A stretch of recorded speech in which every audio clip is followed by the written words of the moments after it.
Welcome to my channel. I'm Dr. Wei, a family doctor and lifestyle medicine physician based here in the UK. Over the years, I've seen time and time again how transforming the lifestyle can help transform people's health. But today I'm going to talk about something much deeper, your mental well-being. It is not uncommon to hear people saying and telling me that they feel stuck in burnout, they are in this chronic pattern of negative thinking, that they feel weighed down by self-doubt. And what I've learned is this: mental well-being is not something random that just happens to you.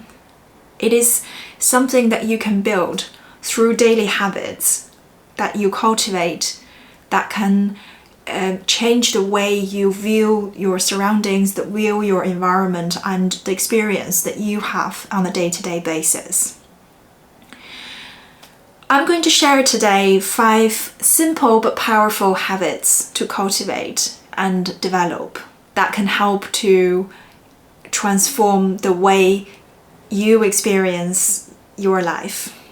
I'm going to start with one habit that might seem small, but it has certainly helped me to change the way I experience my own life. Let's get started. Habit number 1, count your blessing. Let me describe something I started doing years ago, almost accidentally. Every now and again, I started to experience these moments where I just feel calm. Not exciting, not ecstatic, just peaceful, still, and at ease. And when I experience these moments, and it could be just taking a walk outside in the spring sunlight, feeling the warmth of the sun on my face, or it could be sitting cozy up in the sofa, reading a book and holding a cup of tea and feeling the warmth through the cup. Or it could be hugging my partner, someone I love, and feeling the warmth that surrounds his embrace. These simple moments, when they happen, I start to almost mentally take a step back and take a snapshot of these moments and say to myself, this is the moment that I want to remember. And over the years, and I didn't realize at the time, but I was performing one of the most powerful practice rooted in positive psychology, which is counting blessings. Over the years, I was experiencing these moments more frequently. And it was not because my life got simpler or got more everything goes more my way. On the contrary, it's got busier. There are major life changes happening that are often not the way I want it to be. But I experience them more often because my brain notices it more. And that's how our brain works. Our brain has an innate negativity bias. This is what's needed for survival from an evolutionary perspective. Our brains are wired to notice the things that's going to cause us problems, put us in danger, posing as a threat. And that's why we often notice the problems first. The brains are scanning the environment for threats, for danger, for what we haven't done right, for what went wrong, for what we could have done better, for what we have failed or might fail to do. And without training, without addressing this default position, this negativity bias is going to dictate our emotional landscape. And by counting your blessings, you are retraining your brain to notice the good in the environment. And to say to your brain, actually, I want you to notice the good as a priority. To notice, what went right, what you can control, what you appreciate, what gives you joy. And those are the things that are more important to you and for your mental well-being. And over time, instead of replaying failures, your mind will start to replay successes. Instead of noticing stress, your brain will notice the peace.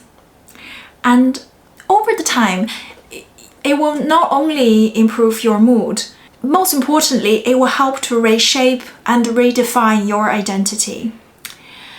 You will become the kind of person that notices the good. And when you see the good, you will experience more of it. And this is why counting blessing is such a fundamental habit to cultivate, because it will change how you experience your life. Habit number 2, write down how you want to be remembered. I have an exercise for you. On a piece of paper, finish this sentence. In 50 years' time, I want to be remembered as ... Or imagine how your life story is being told at the very end. What qualities do you want that to contain? How do you want that story to be told? When people are being asked these questions, something magical and powerful is happening. They stop talking about money, status, productivity, and they start to talk about character strengths, the qualities that they want to possess, they want to develop as a human being. Love, kindness, integrity, cultivating relationships. This habit forces you to zoom out of the daily grind. It forces you to think about whether your daily task and your daily activities and your daily busyness, whether it's in line with your core values. And mental well-being is cultivated by living a life where your activities are in line with your core values. Over time, by regularly asking you this question and making this reflection, it allows you to stop obsessing over tasks, over emails, over meetings, over the next promotion, and instead ask you, who am I becoming? Does my daily behaviors and activities match the person that I want to become? This simple reflection will help to change and shape a new sense of purpose for you. Habit number 3, practice small acts of kindness. If there's one habit that is able to lift your mood up instantly and quickly, it is this habit. Do something kind, something small. Pay for someone's coffee. Message someone that you've been thinking about. Say, hey, I've been thinking about you. Hey, this video reminds me of you. Compliment a stranger at the bookstore, on the train. Hold the door for someone. Give up your seats for someone in need of it more. And help someone without being specifically asked. Take a step back and notice how you feel. Kindness triggers the release of the happy hormones. It triggers the release of dopamine, which is the reward hormones. It triggers the release of serotonin that helps to increase and promotes a positive mood. And then there's the oxytocin, which is the bonding hormone that make two individuals feel connected. What you notice is that being a giver often gets more uplift in their mental well-being than being a receiver. Because the kindness makes you feel useful, purposeful, that you make you feel more connected with the other person, with your community, with the wider environment. And it also makes you feel more valued as somebody who has more to give than somebody who's in need.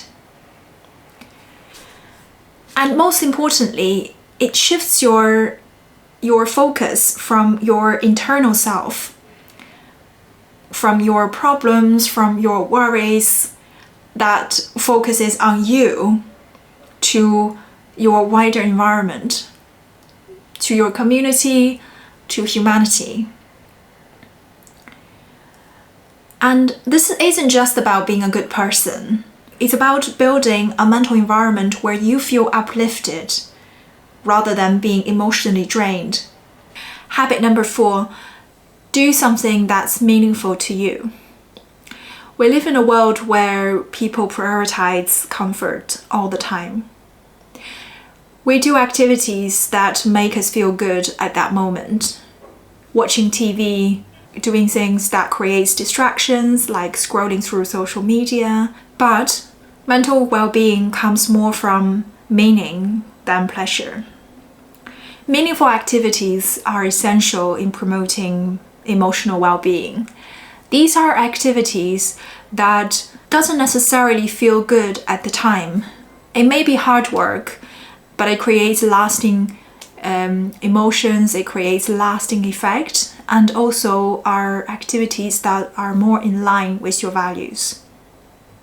So it doesn't matter what activities it is, as long as it's something that promotes alignment with your own value, promotes purpose and contribution to your community, to your environment, to the group of people that feels important for you, and to humanity as well. And it should be activities that helps to shape the identity that you want to take on. So I would like you to ask yourself, what activities makes you feel more like yourself? And what activities make your life richer? It may be, for example, joining a social club, doing activities that you feel passionate about. It may be volunteering for a cause that are deep to your heart. It may be traveling the world, learning a new language where you feel stimulated mentally, even though right at that moment it feels hard, it feels challenging. It doesn't matter what activities are. What matters the most is how it helps to shape your identity. When you weave meaning into your life, then you promote mental well-being that is rooted in something much more stable. Habit number 5, connect with people in person. Social connection is one of the strongest predictor of longevity, according to the evidence. But let me say this, texting is not social connection. Liking is not social connection. Scrolling on social media, looking at your friends or Facebook connection, what they're up to, is not social connection. Humans need real in-person, face-to-face connection. And that connection creates the release of oxytocin, which is the bonding hormone. When that hormone is released by physical presence, physical touch, real warmth and social environment, and it's not through a screen. So I invite you to ask yourself this question. Who are the people that I feel more myself with? And who are the people that make me feel like myself? Once you identify these people, then spend more time with them. It may be your family member, your friend, a social or sports club, a spiritual community that you're part of. These connections form a strong emotional safety net.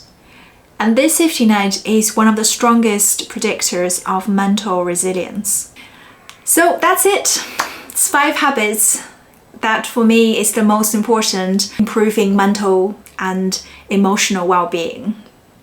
These 5 habits: counting blessing, defining your legacy, acts of kindness, seeking meaning, social connection, are fundamental to shape your mental landscape. They help you to see the good, to focus on what matters, to build your purpose, to create connection with people, and to experience yourself differently. Remember, mental well-being isn't a mystery. It's a practice. If you nurture and practice these habits consistently and consciously, you will feel different. Not because your circumstances become magically better, but because you will become more mentally resilient, more purpose and fulfillment in your life. If you find this helpful, then please subscribe to my channel for more science-backed practice in lifestyle medicine and how it can help shape and improve your mental and physical well-being. And remember, your habits shape your mind, and your mind shapes your life.